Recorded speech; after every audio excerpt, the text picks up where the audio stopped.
de un libro que se titula Carama.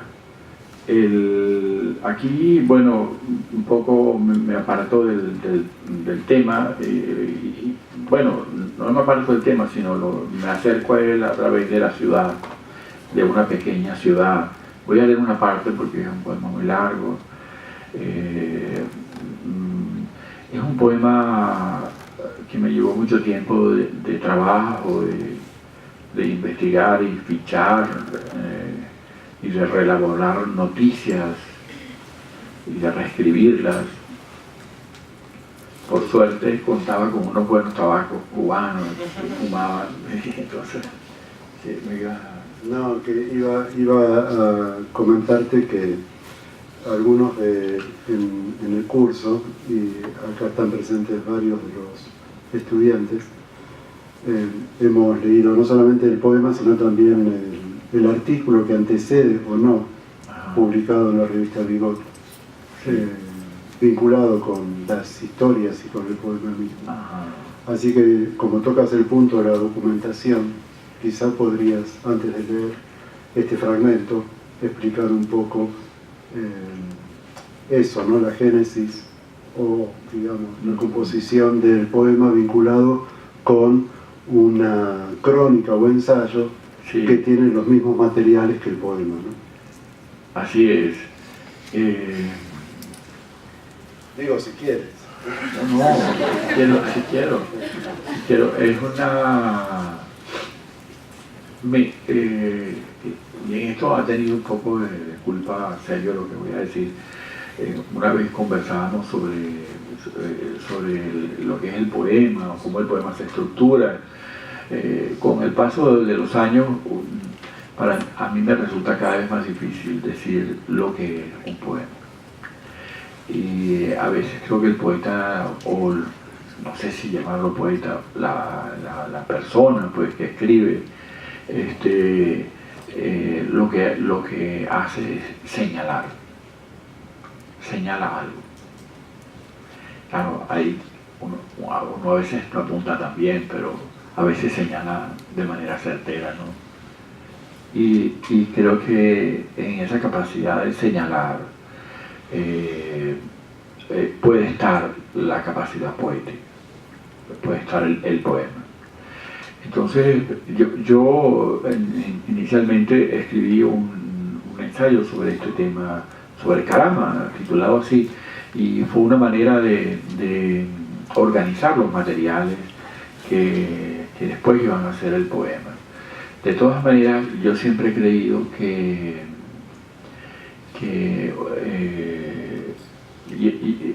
es algo también que dice Yuri Lotman en relación con las comunidades que reelaboran siempre textos que simplifican su conocimiento sobre el mundo.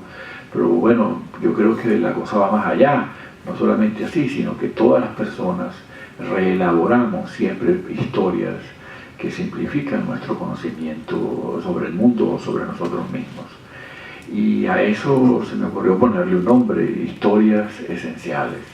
Entonces yo siempre ando buscando las historias que la gente cuenta y las anoto, me aparto, las anoto, las reelaboro y trato de hacer con ellas un poema. Y lo mismo, se me di cuenta que con un artículo se puede hacer lo mismo, con un ensayo se puede hacer lo mismo. Estas son cosas que mucha gente haya ha descubierto, pero que forma parte de mi experiencia y de mi proceso, y tengo la legitimidad bueno, que las he ido descubriendo pues en mi proceso personal. Estos artículos que he ido escribiendo, pequeños ensayos, me di cuenta, pero ¿qué artículos? Y esto es lo que es un poema.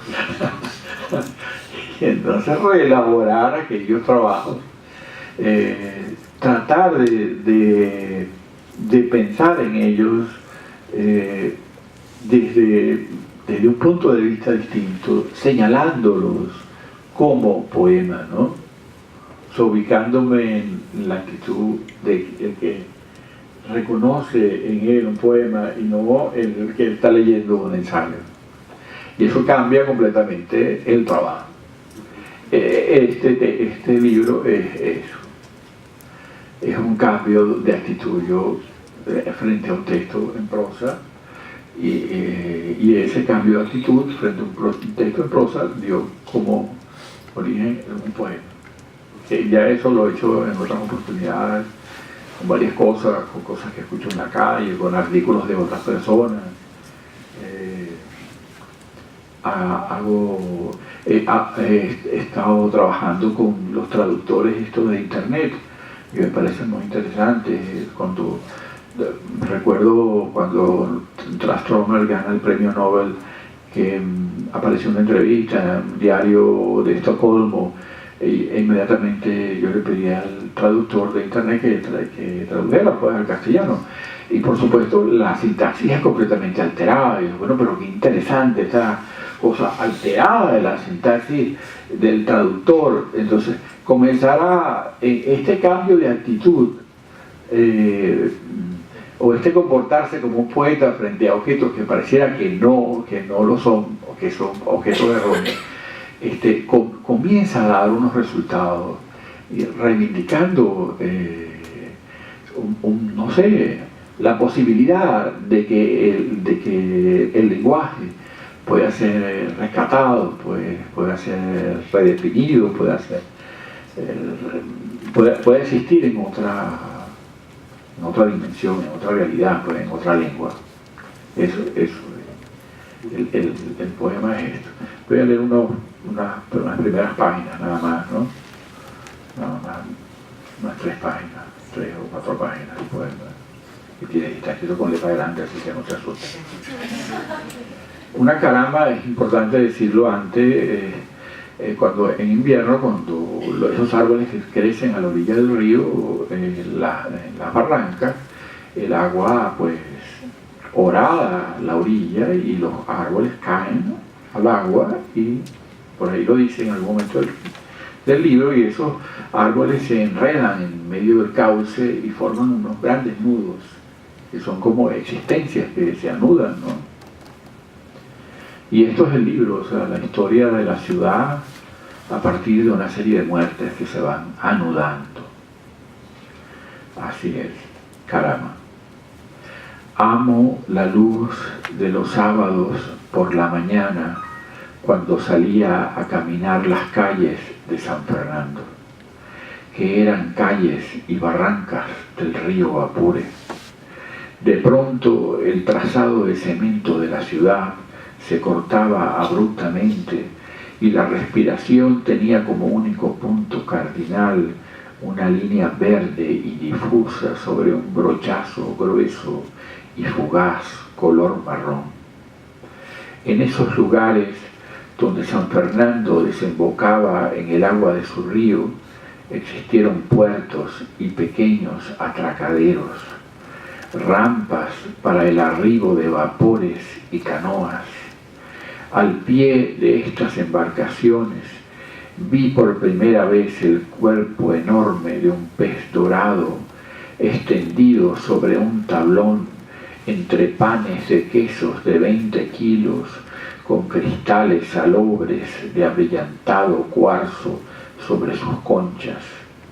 Paso Apure, el Guacinito, el Picacho, la Defensa, puertos donde era posible tomarle el pulso al río, colocar la mano en nuestra muñeca, saber que si el río Apure era grande, lo era por ser un trazo hendido en la arcilla, donde enhebra su historia y calza una madera oscura para el arcón de los acontecimientos, sobre una tierra tan llana como una hoja de papel y cuyos hechos ahora quisiera relatar. El martes 4 de enero de 1910 reseña el Nuevo Diario de San Fernando. Una trifulca ocurrida en uno de los maviles orilleros.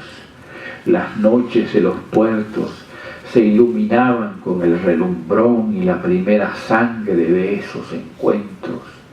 En un garito llamado Las Dos Polainas entró un músico con su llave para afinar clavijas y quitó la colcha que cubría el arpa. Morado y gelatinoso estaba en el aire y el piso cuando cantaba a un joropo con benevolencia y mansedumbre. Aguasales del Apure, 46 travesías, sabiéndolas navegar, se cruzan en 7 días. La sala del local era pequeña, 6 mesas alinderadas por el vicio y unos mechurrios que colocados en aros de metal cuadriculaban el ambiente. Es mentira que atentos escuchamos la música del otro. Es mentira que atentos escuchamos la música del otro, porque de pronto apareció el negro ceño en el rostro de los bailadores. Un estacazo apagó el candil y los siguientes destrozaron el arpa, y como el músico lloraba sobre la muerte de su instrumento, también lo mataron a palos. En las afueras del garito reinaba el monótono treno de los barcos, el corazón ausente y los caminos bajo la tormenta. Ese mismo año ocurrió el suicidio de Camilo Ceballos. Una edición de Isis sin velo de Madame Blavatsky había llegado en un vapor el Amparo a través de esos légamos caratosos del río hasta el arenado patio de su casa. Entre columnas de mampostería hechas de estribo y cabilla bien calados, bajo las molduras de los arcos leían los proficientes. A esa hora las aves entonaban un canto de erres y erres bajo el sol. Camilo Ceballos era un vaso de agua a contraluz, tembloroso y tenue, atrapado por el deseo de gustar el callado sentido del corazón. A pesar del mundo, las noches de San Fernando eran como Danae en el cuadro de Tiziano, recibiendo una lluvia de oro, acostada sobre las telas que vendían en la tienda de los Gerascodazzi. Hacia aquella casa de comercio caminaba Camilo Ceballos, después de visitar el puerto y contemplar la partida y la recalada de los mismos barcos.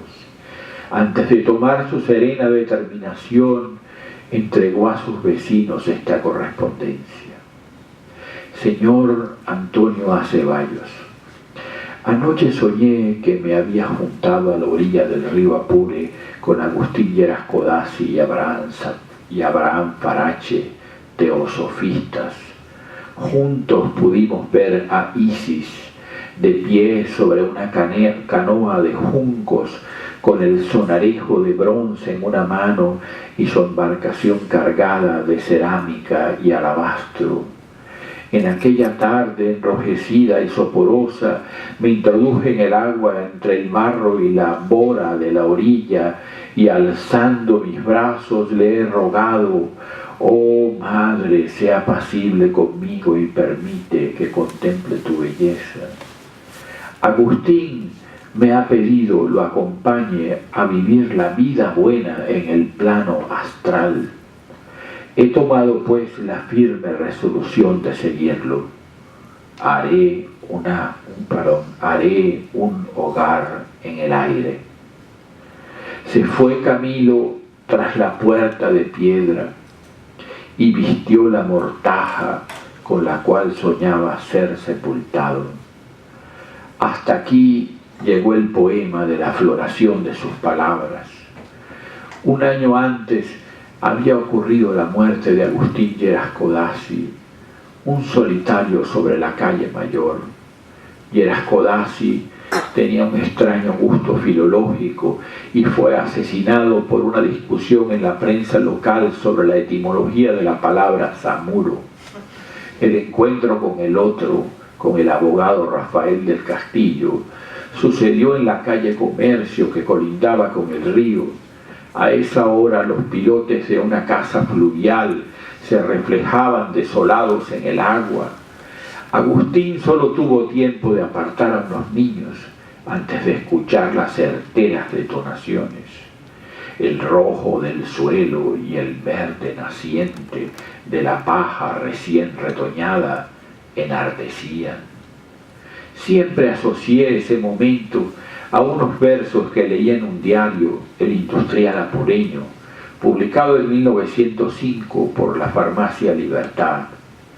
Allí aparecía el texto de un poeta desconocido, D.B. Blanco, que finalizaba de la manera siguiente: surge un bajel, las garzas aletean y asoma un reptil las cuencas hondas.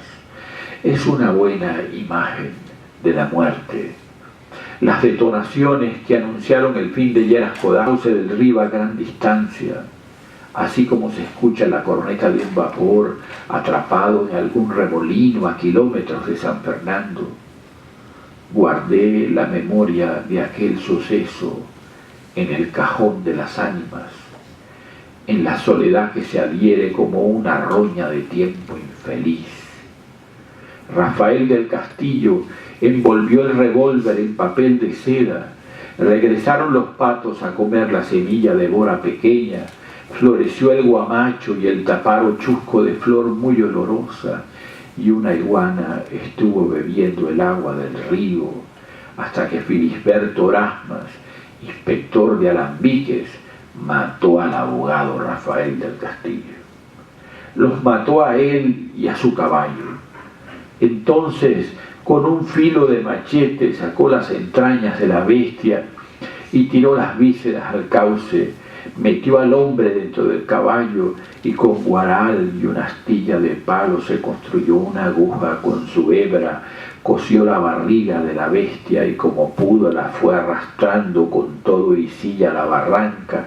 Esperó que el caballo se sumergiera y se preguntó a sí mismo: ¿qué soledad se siente cuando el río se represa y se hace cada vez más ancho? Por ahí se va.